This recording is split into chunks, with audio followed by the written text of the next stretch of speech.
Okay, so here we have another Pokemon theory. This one's about the Silph Co. The Silph Co. being the most evil corporation in all of maybe whatever Pokemon universe we takes place in, as of right now at least, or one of the worst. Because if you think about it, the Pokemon Silph Co. has demonstrated that they are capable of coming out with technology that can make the world a better place. But most of their products come from, if you think about it, capsules. The monsters that we capture, the little capsule balls that they capture Pokemon in.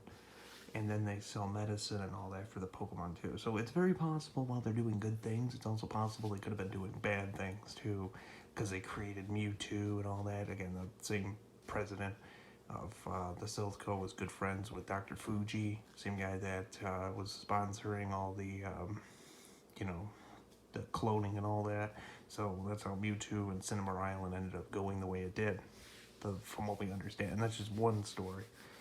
So it's possible they also could have, it's even possible that maybe Giovanni was actually the good guy and he was just trying to figure out, like, was Giovanni, like, actually part of the Silph Co at one point before he stormed into it and wanted revenge? Maybe there's more to that story than we know, aside from just what we've seen with Giovanni, aside from him wanting Mewtwo and everything. Maybe there's more to it than that. Maybe Giovanni was like a good guy at one point, and then he just turned hostile on him, and then he became his own corrupt businessman because he wanted to be the one in charge. But then again, maybe not. Who knows? So another way we could look at it is, the Silph Co has done a lot of good things, but at the same time, though, it's possible because, they have created Pokeballs, and like N said, Pokemon don't deserve to be slaves, they should be free, and we should just treat them with love and respect and all that. But at the same time, though, it's possible maybe the Silph Co was like using the idea that instead of capturing Pokemon, they put them in little balls to carry around and all that. But some Pokemon, like in Pikachu, for example, probably would have just neglected the balls because we're supposed to, they don't want to travel inside a capsule. They want to travel around their trainer and all that. So that'd be very interesting too.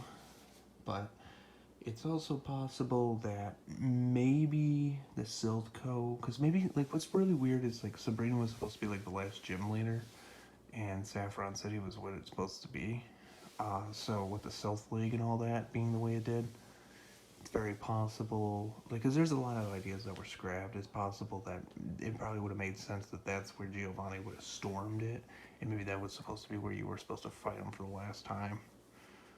Maybe Giovanni wasn't supposed to just be in Viridian City, but Saffron City as well. Again, it does sound kind of confusing, but it does make me wonder if, how many different, like, how the story would have been a little bit different if everything wasn't moved around a little bit. Maybe the story would have stayed the same, but, like, the locations would have varied. The Kanto region would have been a little bit the same. It still would have been the same, but, like, the events where they took place would have been out of order a little bit. And that would have been interesting to see how that would have been. But I do think the Silph Co has more secrets, but it does make me wonder what kind of secrets and where they would have fled to. Where do they resign, and what do we not see that takes a more interesting, direct approach towards its history and its future, past, present, future? It's very possible there's a lot more there than just what we know. Because again, we were only seeing it from Red's perspective. And what about our rival when he showed up at, there was also the theory, like, how did your rival end up getting caught up with Team Rocket? He stated that he didn't join Team Rocket. He was just kind of hanging out, assuming that you were eventually going to show up, and then maybe, you just entertain him with that idea. So it kind of makes you wonder, what really was going on there.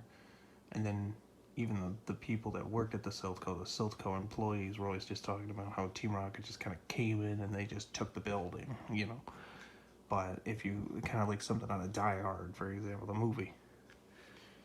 And then there was, what other difference would it have made other than, We just know that maybe the Silph Co was the good guys, you know, because that's really what we see it as.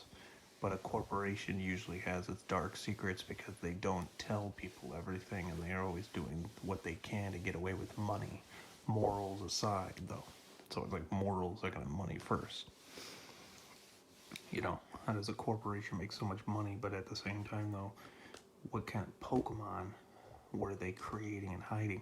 Here's another one that's really interesting.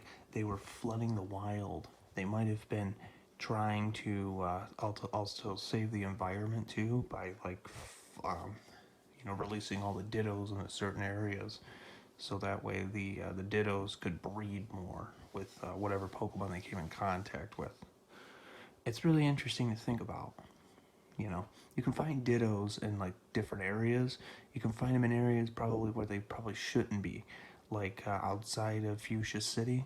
It's possible that, you know, because that's where that one rocket hideout was supposed to be. That was not used, where they had the machine that was destroyed, but there was that picture of Mewtwo that was in it. Yeah, that's kind of interesting, because Fuchsia City made perfect sense to hide out because it was a ninja hideout, basically. You know, Ninja Town.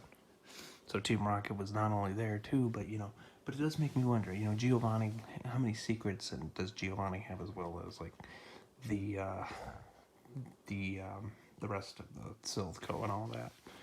They have so many dirty secrets, and at the same time, though, they also have a lot of good ones too, because they created a lot of stuff, and the technology that was invested in it could very well have benefited the world or destroyed it, depending on which direction you want to go in. But what do you guys think? I think the Silph Co has a lot of interesting value to it. A lot more than what we'll ever know. So, again, if you're not subscribed already, please subscribe, and I will see you in the next episode.